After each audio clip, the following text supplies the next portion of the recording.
Okay, so welcome to week 16 of our Survive and Thrive webinars that we've been running in collaboration with Gatwick Diamond Business. Sally from Gatwick Diamond is here today, so say hi to her.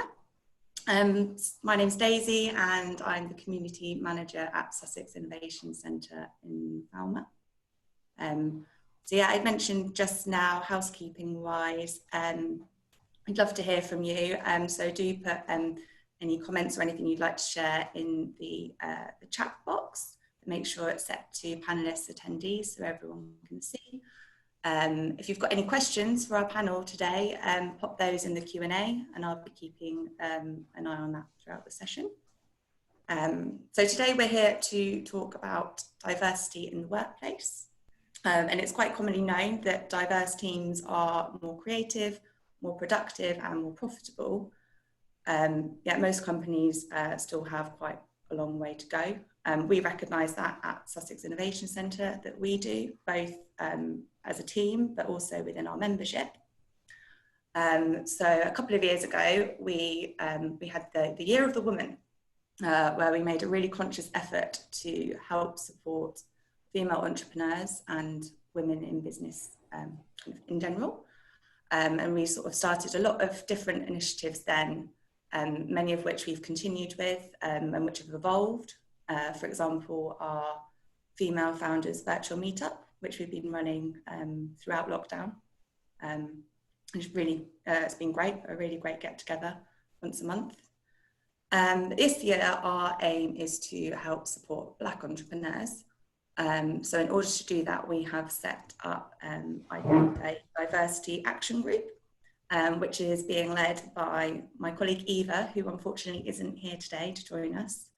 But she's leading that, and I'm going to share with you in a moment the article which she's written, which outlines our diversity action plan. And that includes changes that we're going to make to our recruitment process, different programs and initiatives that we'll be bringing in to support Black entrepreneurs, as well as a new podcast series, which we're in the process of putting together, which is called 100 Stories. And this is designed to be a platform for people of colour to share their stories, experiences of both prejudice, but also experiences of successes.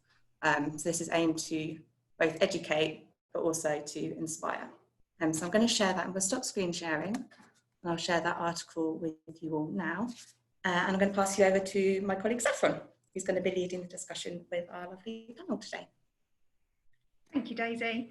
So yes, I'm Saffron Saunders. I run the Croydon Sussex Innovation Centre. So people always get confused, Sussex Innovation, Croydon, what's the connection? But basically it was the University of Sussex wanting to expand its footprint and take some space in London. And if you're in Sussex, Croydon is London. Well, Croydon is London anyway, but you can only go one way up from Sussex. And they opened in Croydon in 2015. And we are a community of like-minded businesses in the #1 Croydon building. So it's known locally as the 50 Pence Piece building, the NLA Tower. All depends on your age group or how you recognise it, but it's a really iconic building. We've got space there for businesses to take office space, to hold meetings, and to be part of a community. We offer all sorts of levels of support as well. And yeah, this initiative has come out of the tragic murder of George Floyd back in, probably was it April time when that happened, and the Black Lives Matter movement has gained traction, and we have decided as an organisation, rather than to jump out with a social media announcement, we took some time and took some strategy to come up with how we would handle this topic and how we would change as an organisation. One of the things we decided to do was to make sure one of our webinars addressed this subject, and we reached out to some of our connections. I'd like to introduce you to Monica Beckles, who is our HR consultant. Monica has worked as, she's also the founder of Inside Advantage and is qualified in business employment law and workplace mediation, and has over 25 years of corporate leadership experience. Monica appreciates the critical importance of people management in business success and is known for her ability to embed a culture of performance management. So welcome, Monica. And I'd also like to introduce Kyra. So Kyra is a BACP registered therapist with special interest in addiction recovery and neurodiversity. She delivers clinics on creative training and advises businesses and leadership teams on relations including disability inclusion, mental health and well-being, and particularly around ethical decision making. So welcome Kyra, welcome Monica, thank you for being here. Daisy and I were just talking about this before, saying that we obviously have had, we've learned so much just from getting involved in the Diversity Action Group over the last couple of months. We're not Black, we don't experience this level of the opposite of inclusion. You know, we don't experience that. So we feel very much like we're learning as we're going along with this. But we want to talk to you as experts about what is the difference between diversity and inclusion. So I don't know who wants to go first. Kyra, do you want to pick up on that first of all? Yes, let me unmute myself. Yeah, that's an interesting one. I mean, I go into arts education businesses and often advise them on how to become more inclusive as organisations. Inclusion is like the soil that diversity will grow from. So diversity really is it can be used as a performance indicator as to how inclusive your organisation is. So it's the aim to aim for, as in what to measure, but the how you practice needs to be inclusive so that you can retain the diversity. Because often if you start with diversity and bring on a diverse workforce, but you don't have an inclusive way of practicing in order to retain them, they'll leave. And that's often what organisations can see. Yeah, we recognise that ourselves. We have a team of about 30 people, and we employ new graduates every year on a 12-month graduate scheme, and we are acknowledging and always observant to be inclusive. But in our senior management team, we don't have that example. So that's where we need to work out. We do now because we've got Monica here. But yeah, we need to work on ways to make sure that we are inclusive, and that's what we're doing now. Monica, do you want to add to that comment? Yeah, I agree with what Kyra said. I think from a business perspective, the way to look at it, and I'm not sure this is fully understood, is businesses can be diverse without being inclusive, because it's the practices and the policies that you have that take advantage of the diversity that you have that brings the inclusivity. So it's about the experience of the individual. So it's not just having a demographic that is diverse, it's about making sure that all of the individuals in the organisation feel included and involved as much as everybody else. So it's the practices that underpin your diversity that are really important. And what steps can companies take to make sure that they are starting to be more inclusive? Kyra, I'm going to... Well, I can speak about it from a mental health perspective, because I think, you know, the companies that attract and retain the best talent, you know, the companies that people will travel to be a part of, especially in the arts, I've noticed, are the ones that will take care of the employee in a holistic way.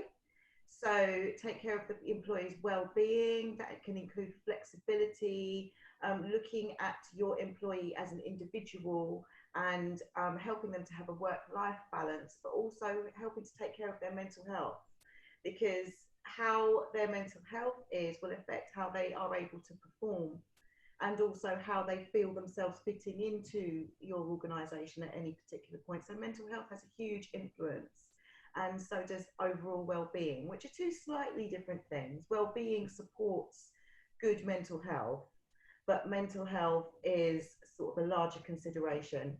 So making sure that you have provision to look after your employees' mental health and well-being is a good way of being able to be more inclusive.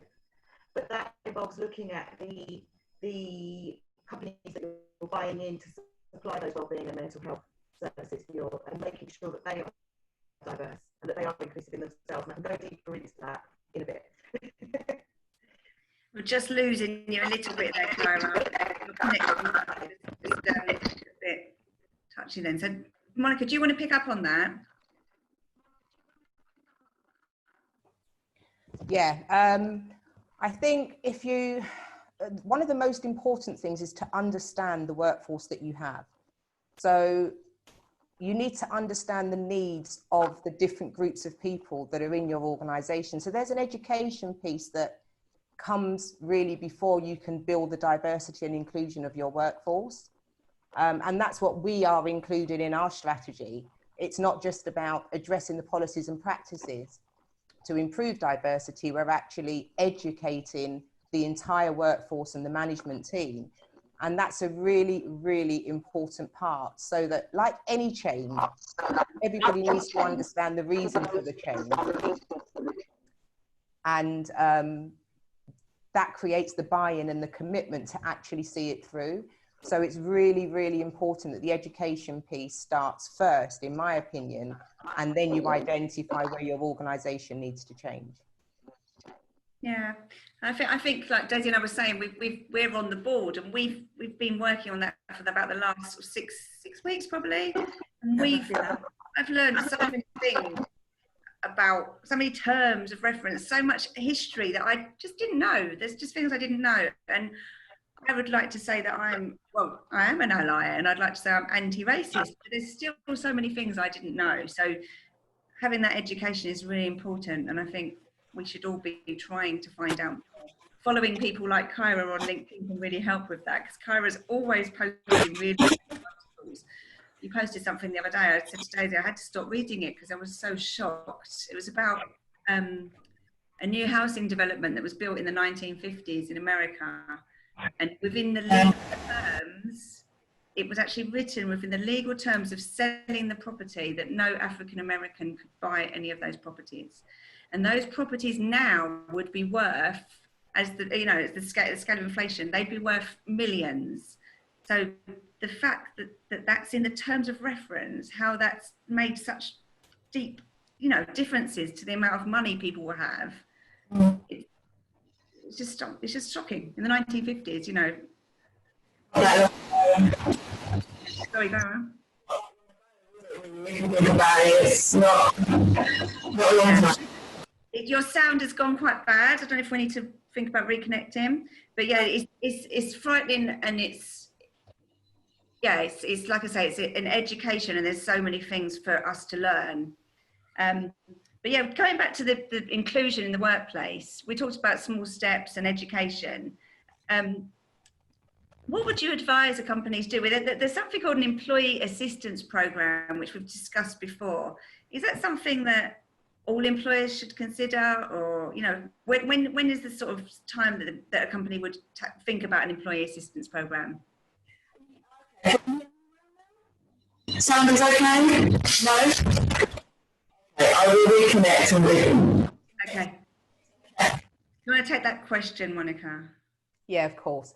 Employee assistance programs are really useful for organisations because they provide services that employees can use, that they can refer employees to address particular needs. So it can be beneficial things to the employee, but it can also be sort of mental health services, counselling services, and just services that support the individual to, succeed and thrive and being freely included in the workplace. So it's definitely something to consider, whether it be an employee assistance program or just having relations with providers that you can actually, outsource or get somebody to come into the organisation, maybe to spend time with your employees and identify their needs, because it's definitely a worthwhile investment.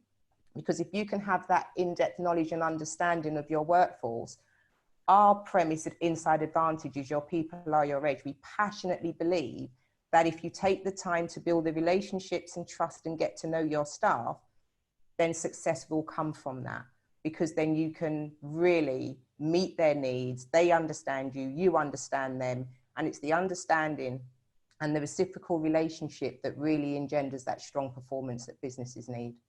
Yeah, and that's for everybody, isn't it? And I think, you know, one of the things that we've done over the course of lockdown is we've had daily huddles, and we've done these 5-minute presentations and really got to know each other quite well. We're talking about things that we're passionate and interested in. And Monica used that time to talk about your story as a Black professional and some of the experiences you've had. And I think you're happy to share that now as well, aren't you? Yeah.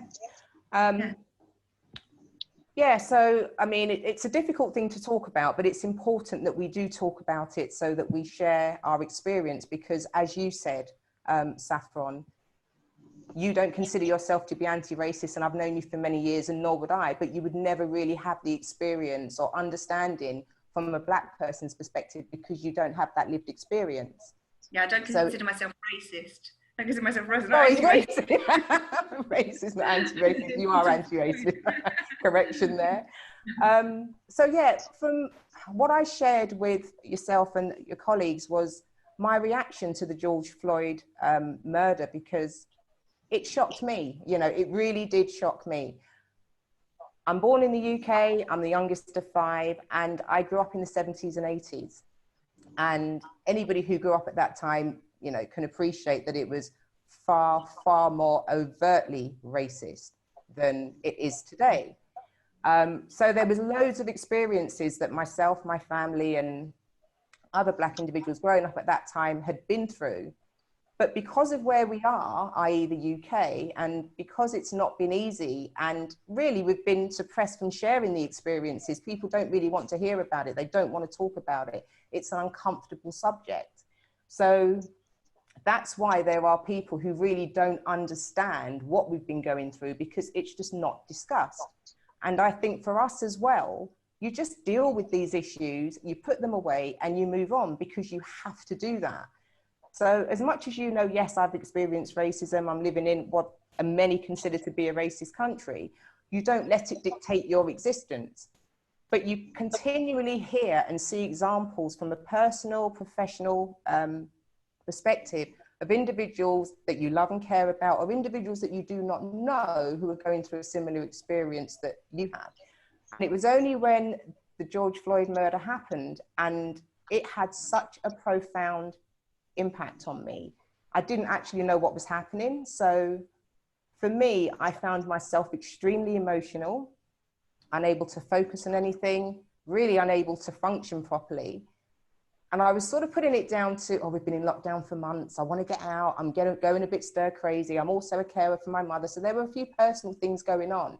And I really thought just the times were getting to me. And it was only as more and more people spoke about the George Floyd murder, more and more Black people of kind of my age, that I started to hear that they were saying things that I was actually feeling.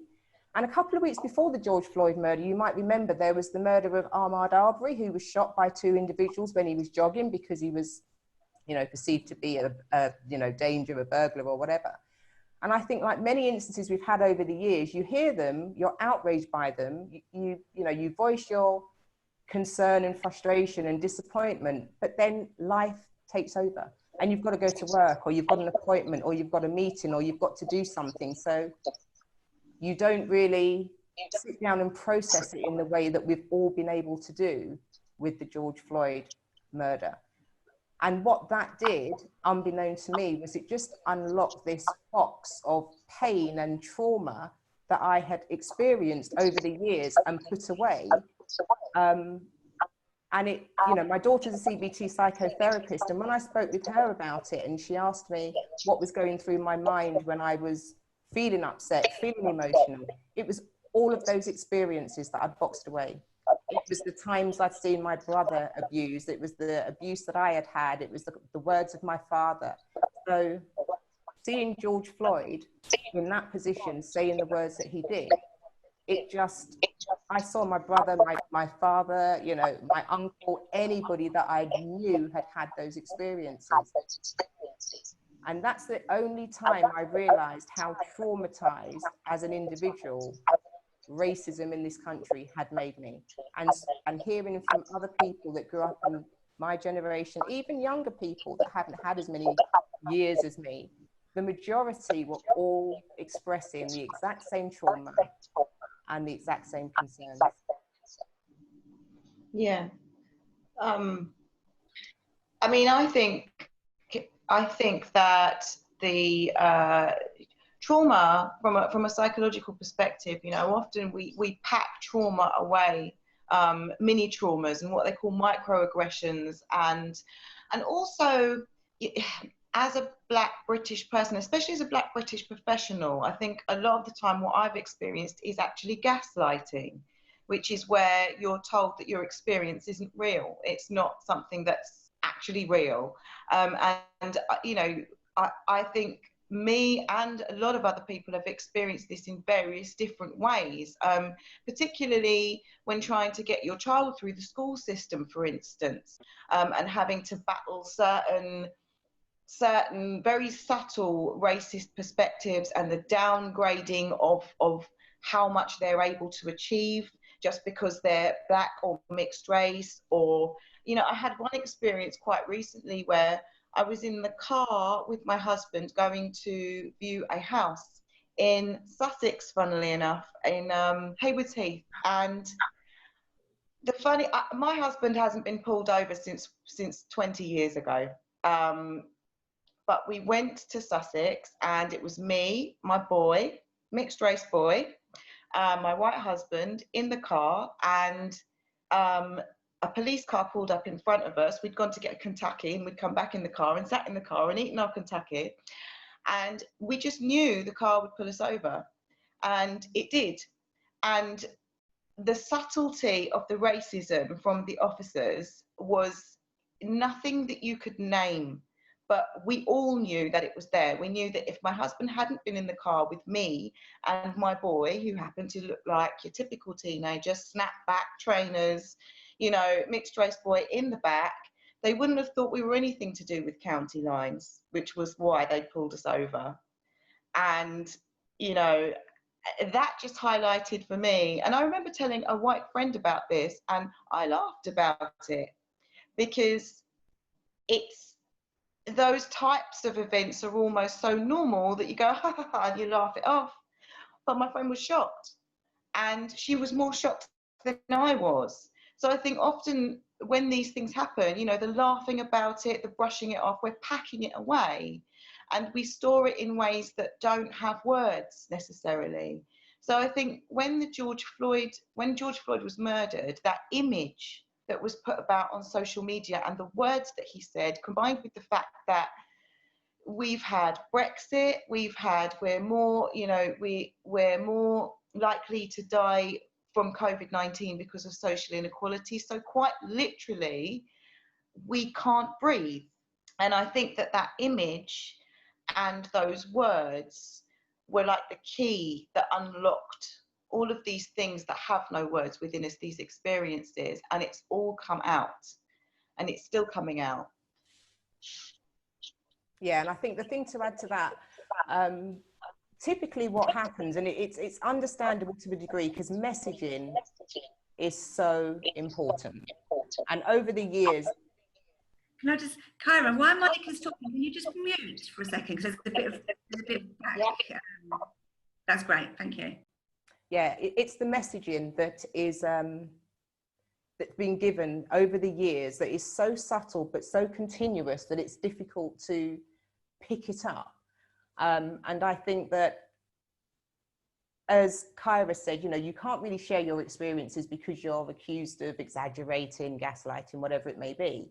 But often when you do, and somebody listens to those experiences, they will sometimes say things like, oh, okay, but you've done all right though, haven't you? And yes, some Black people, despite racism, do go on to, you know, succeed in business and do in life generally, and actually achieve what they set out to achieve. But it's, you know, make no bones, it is a struggle and a challenge. There are considerations all the way along that many other people don't have to think about. And for me, when we go for job interviews and things like that, you have to think about who's going to interview you.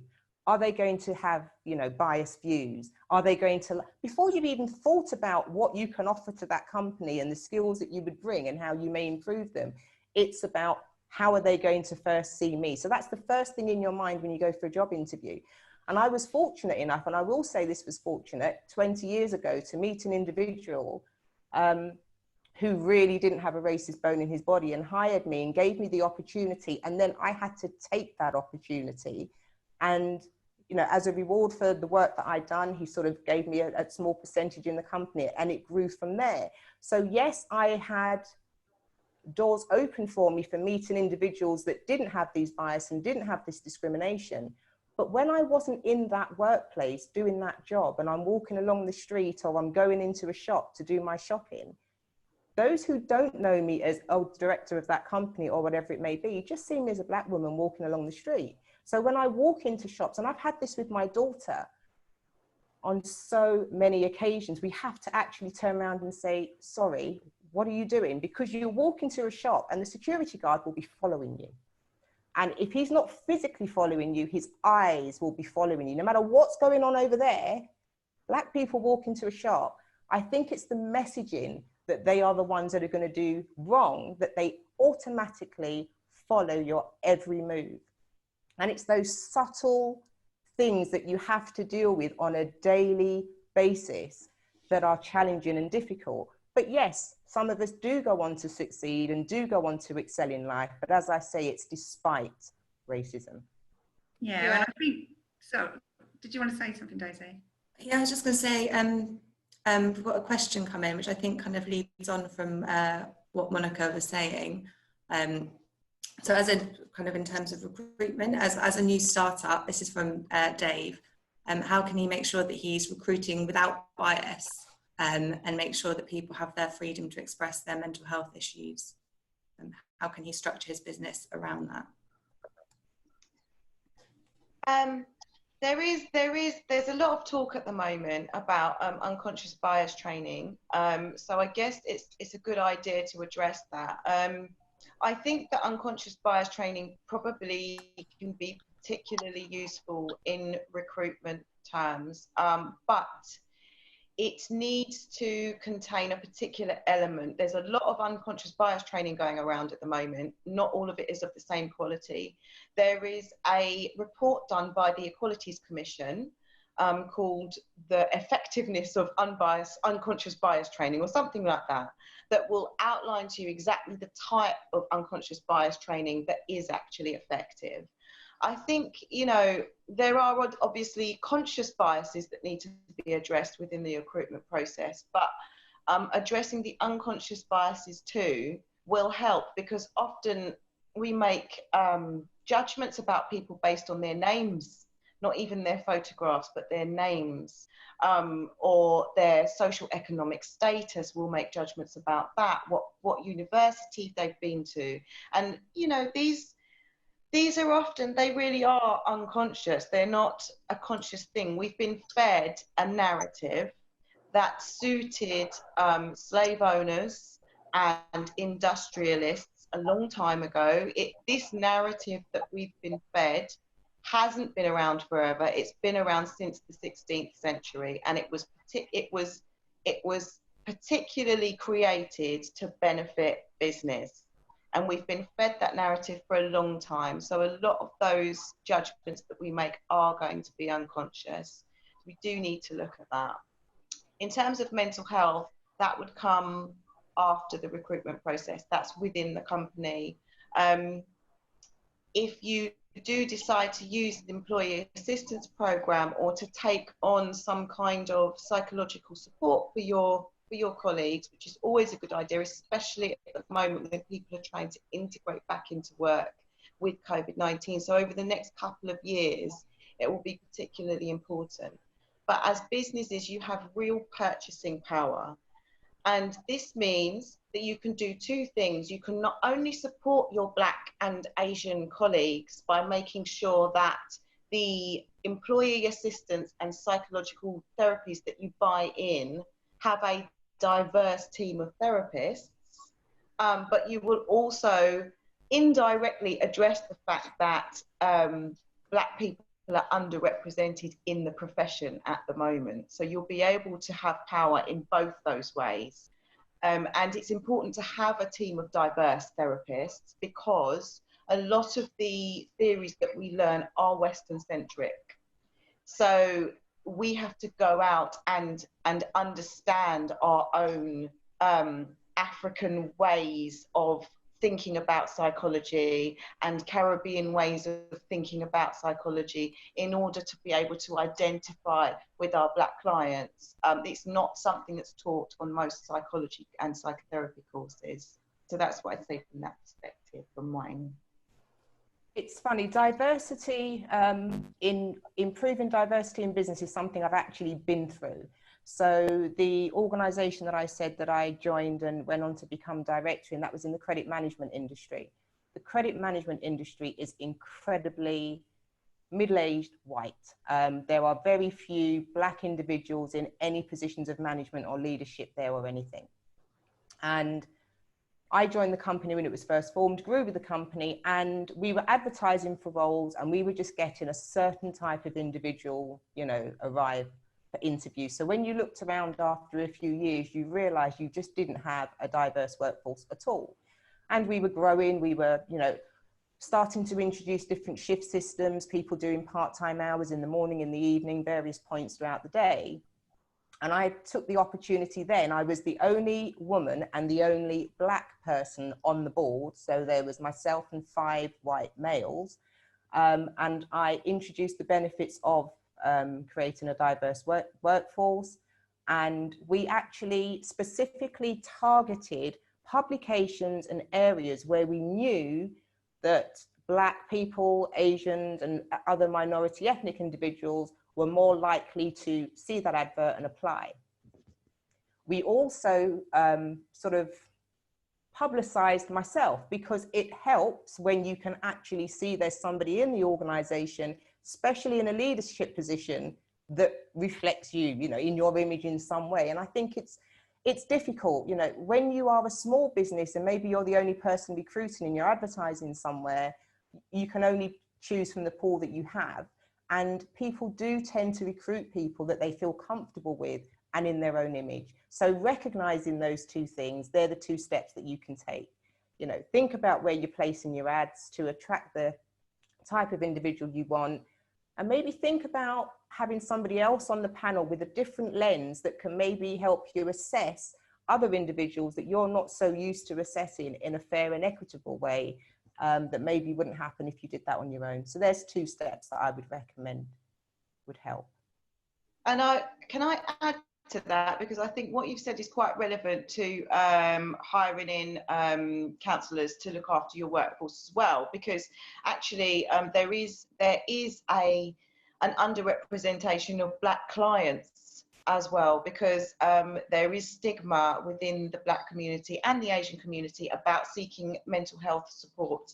And a lot of the reason for that has been researched in the last years as there not being enough Black and Asian therapists, and them not being, us not being so visible. And actually, if we are more visible and you have a diverse service like that, more people will take it up. So I think that's relevant there too. I think, thanks for that. I think all this comes back to, as we come out of lockdown and go back to work, people just being a bit more patient, understanding and thoughtful about what the Black community has gone through over the last few months. And this is one of the things that we spoke about, Monica, when you said that surge of emotion that came out after George Floyd's murder. And then we talked at great depth about how you'd been affected by lockdown, how you'd had people you knew within your community who had died, how before that Brexit had caused feelings of not being welcome, which are all things that as a white person living in the UK, as a non-racist white person living in the UK, we don't consider. We think we're inclusive. Growing up in South London with one of my best friends being Black and having multiple colleagues and friends, stakeholders who are Black, I honestly don't consider it. I don't think I consider it. I am aware of unconscious bias, but I don't think I consider it. And I think, you know, talking to you and understanding so much more about the fears from Brexit, and before that, we talked about the previous problem, which I've forgotten the name of. But, you know, if you want to just add some more details about all the layers of things that have happened over the last few months, which people need to be aware of and think about when they're bringing their teams back, or when they're hiring, or where they're engaging with friends. Yeah, I think you were trying to remember there was the Windrush scandal. I think. Yeah, and you know, no, it's not Watergate. It's not Watergate. I think Kyra touched on it earlier as well, and it's just been. I mean, this has been going on for centuries. Yeah, so you know, we're all born into listening to our parents talk about the horrendous experiences that they had, and then when you go to school, you start to experience all of those things. Maybe not in the way that your parents did, but you start to experience them. And I think I recall saying to you that my father came here in '61. My mother came a year later. My father just could not settle properly in this country. So he had us. And then, you know, about 1988, he had to go back to St. Vincent in the Caribbean, where he came from, because he was, you know, a bricklayer. He was working on the building site. And you can imagine some of the experiences that he had. So he just never, ever felt welcomed, valued, appreciated, or anything here. My mum's worked in the care system as a care worker for years. When I was growing up, to spend time with my mother, I had to go with my father to pick her up from one job, because she'd go straight to another, just to spend those 15 minutes in the car. So my parents worked incredibly hard, as, you know, the majority of Black individuals have to. But then I think as we sort of got to late teens, you just felt that the overt racism was dying down a little bit. You know, the country was becoming much more diverse, European Union and everything else, and it just felt a better place. My children have definitely not experienced the level of racism that I have, but they've still experienced covert racism. It's not the overt name calling and abuse that we'd, you know, had to deal with when we were younger. And I remember when my dad was going to go, you know, and he said the reasons, we were all like, no, you know, it's better now, Dad. You know, it's not as bad as it was. And then Brexit happened. And it was just like somebody took the lid off of all the suppressed hate and racism that was there, that we thought had gone because we weren't seeing it as much as when we were younger. But it wasn't gone at all. And literally, as soon as that referendum result came in, you noticed the experiences, the way people treated you on the street, the things. That was when my daughter first experienced her overt racism, in a car park in Saunders, abused by a middle-aged white man for no reason whatsoever. And it's traumatic, especially when you experience it at such a late stage.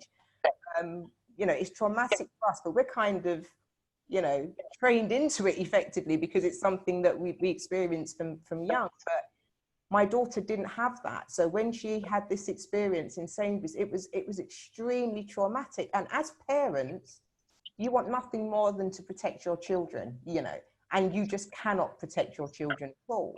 So first of all, there was Brexit, and it was readjusting to, okay, this is coming back again, and we need to start being more aware and conscious. And then the Windrush scandal broke, and that was painful because, as I said, my dad came here in '61, my mother in '62. They've worked incredibly hard the whole time they've been here. Because my dad didn't trust this country and the way they were treated, he made sure he got his citizenship. One of the first things he did when he got here. But, you know, people were told they didn't need to do that. People were told they would automatically have that right if they were in this country from an earlier, you know, before a certain point.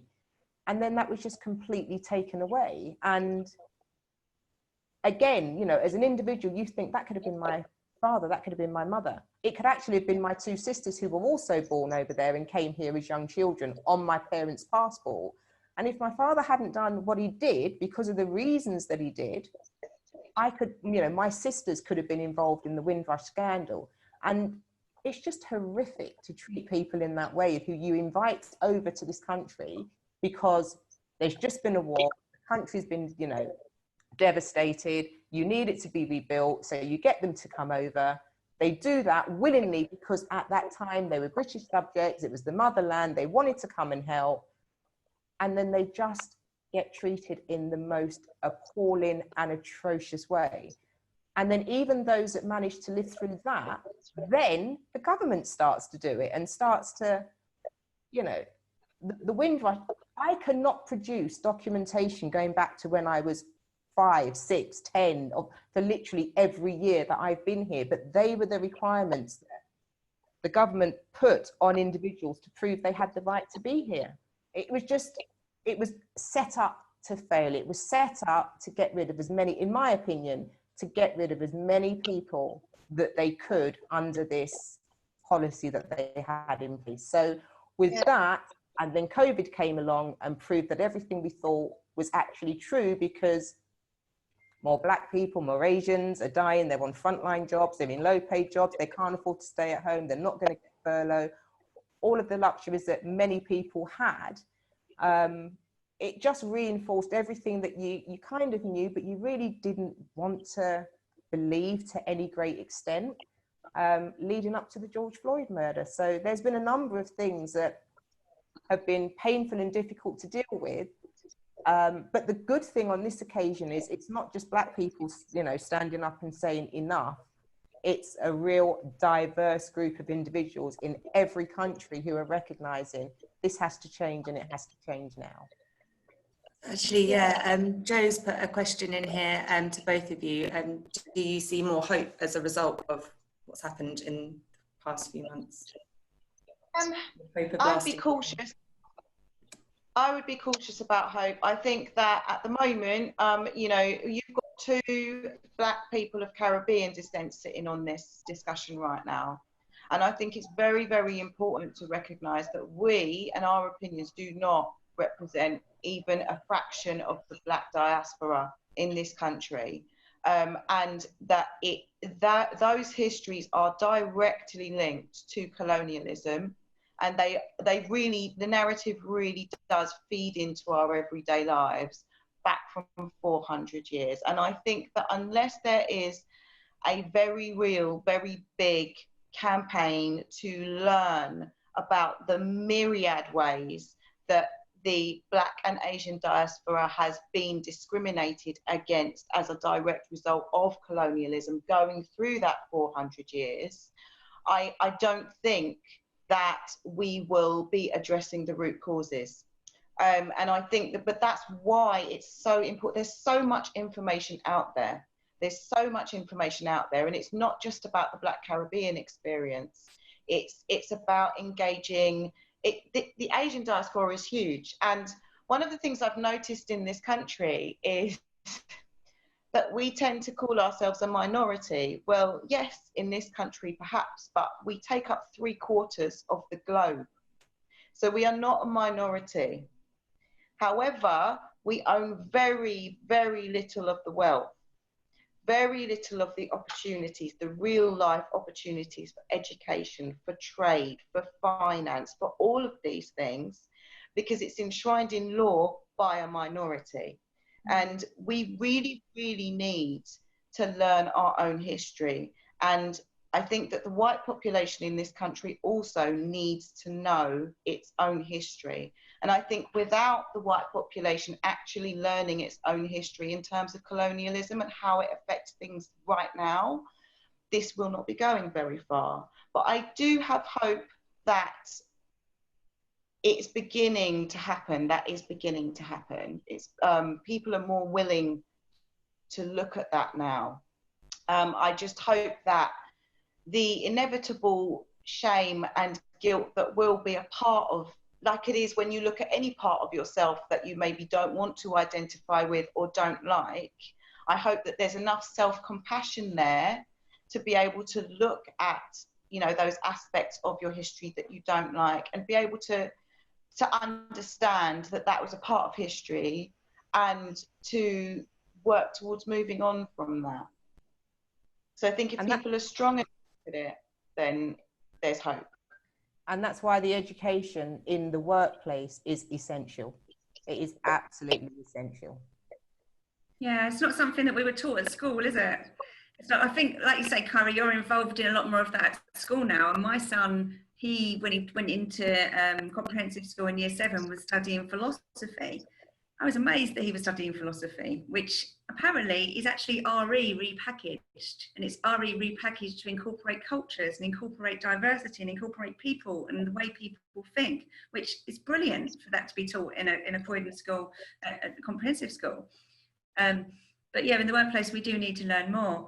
And as I said, Daisy and I have been learning lots over the last couple of weeks. And one of the things that we learn, which I think is relevant to bring into the conversation now, is something called white fragility. Didn't hear of that. We had to look it up yesterday. Daisy and I had to look up what is white fragility. But I think it's really important for us to discuss this now while we've got an audience, so that people can actually consider whether that's something they might have themselves without realising. So again, over to you. Kyra, do you want to address that one? Oh, do I want to address that one? I think it needs to be addressed, but I think it's really important when you start these discussions in workplaces. I think it's really important to approach them with a lot of compassion and to have a facilitator that can guide people on how to look at those things without having to hold on to any shame or hold on to any guilt, because and how to have self-compassion, which is hard enough in real life, I think, for anybody. That would be my most important contribution to that. It exists, but I think in order to explore it, you really need to just be careful about how you explore it in a workplace and make sure it's I recognise after looking it up in Wikipedia what it is, and I can recognise when it comes into conversation. I don't know, do you want to address it, Monica? Do you want to sort of explain a little bit more about? Should we leave it there? I think the best thing to do, there is a book, I can't remember the author, we can put the author in the chat, but there's a book called White Fragility. And, we've touched on it. It is not easy to face up to the history of, the British Empire or other countries that are predominantly white, because there is very much a white privilege in this world that people who are white have enjoyed. But my message to them would be, they weren't the ones that did this. They weren't alive hundreds of years ago when these things were happening. So as much as it may be difficult to look at and accept, they're in a great position now to do just that and change it moving forward. And if we all keep hiding and, putting our hands over our eyes and not wanting to address the things that are uncomfortable for us from the past, we'll never change the future. So, yeah.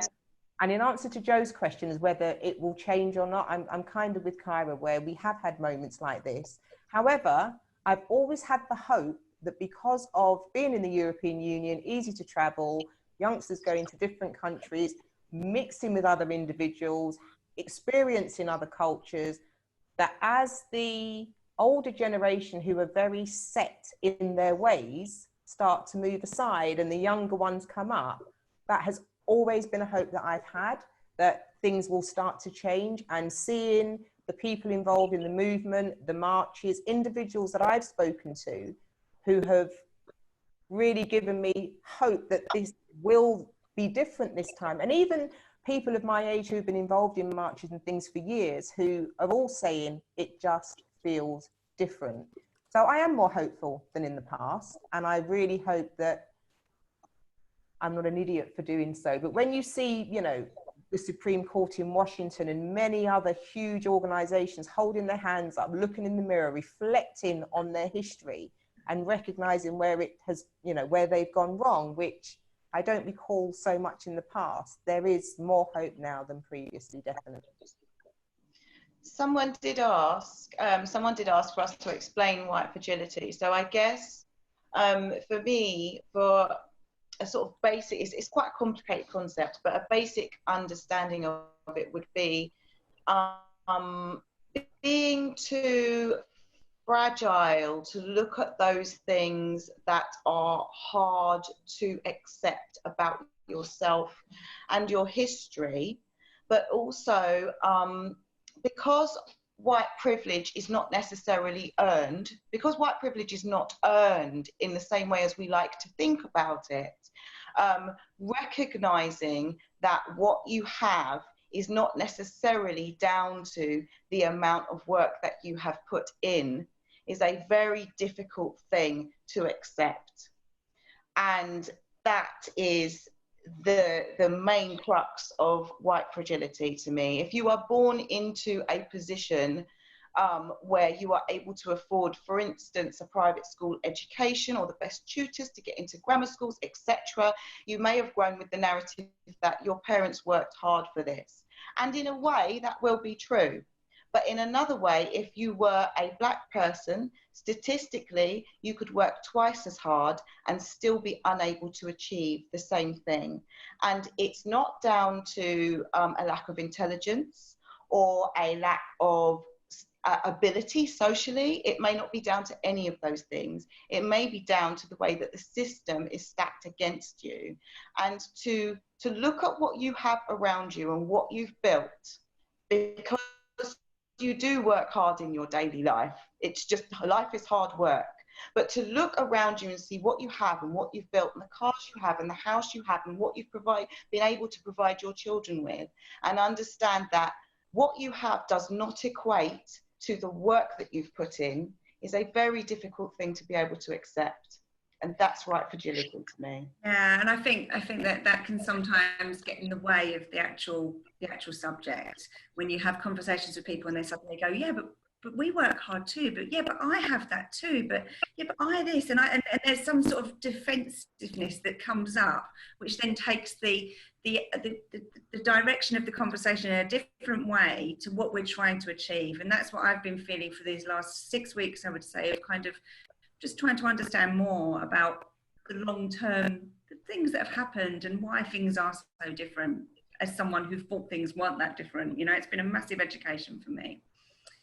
And that actually touches on one of the recommendations that I make to businesses for things that they can do to improve the space, the environment in their businesses for Black individuals and other people of colour, is to, because of white fragility, because of the difficulty that white people and, you know, non-Black and Asian people have in hearing the instances of racism, dealing with the, you know, they feel somewhat responsible for some of the things that happened. As I said, even though they weren't alive then, they didn't bring these things in.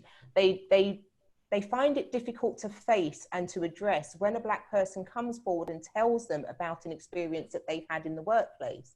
And therefore they don't really deal with it in the right way. And that just exacerbates the feelings of, you know, not feeling valued or included or anything else. And I encourage employers to flip that and instill, you know, implement policies and procedures in your organization where you are proactively managing the relationships between your workers, that you are not putting the onus on a Black individual to come forward and make a complaint to typically a white, you know, individual in the HR function or manager about another white person that may have done something to them which they found. It's such a difficult position as a Black individual to do. And I would say to employers, flip that and try and monitor how your workers are in your business on a daily basis, and explore when things don't look right and see if you can identify what's gone wrong and address it without making them have to be the one to come out and make a complaint and then get all the feedback that they typically do from that.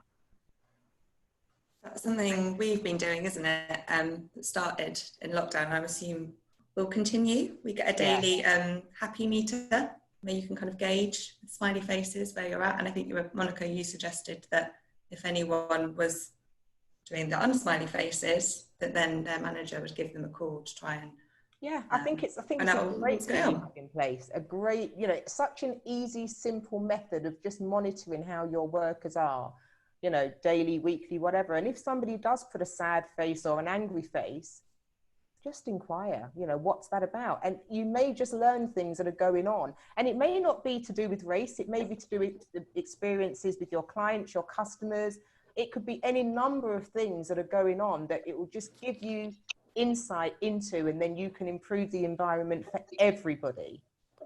Yeah, I would say an employee assistance program can also help with that, because when people do seek out the employee assistance program, a good one, a comprehensive one, will be able to keep client confidentiality, but share insights with you as to why people are seeking an employee assistance program, why they're seeking support, and be able to give you quite an in-depth psychological perspective of why that is, and draw, you know, similarities and differences between different clients for you and give you that insight. So that's another way of being proactive, is by working with your employee assistance program if you choose to have one in that way. That's excellent. I'm just a bit aware of time. We've got a couple more questions in the Q&A. So we've kind of talked about how to get a more diverse range of applicants when you're advertising for jobs. But Denise has got a question here. Do you know what companies are doing more generally to ensure that the recruitment panels include ethnic representation as part of the selection process? We don't know that directly, but if we just run through what we're doing as an innovation centre, and I think Daisy put in the article that's been shared on our website just at the beginning of this conversation, and within the article, which is quite long, our colleague Eva has written a fantastic piece of writing about her experience as a black woman growing up in the UK.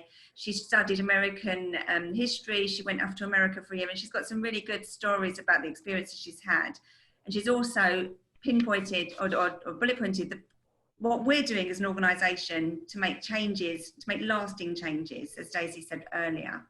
The first thing we will do is, when we do recruit in the future, we're going to make sure we open the pool to a more diverse catch. And there's certain websites that you can actually approach to post jobs, and the links are in that article towards the end of the page. So please go and have a look at that page, Denise. You might find some information there, because we can't address everything in this hour.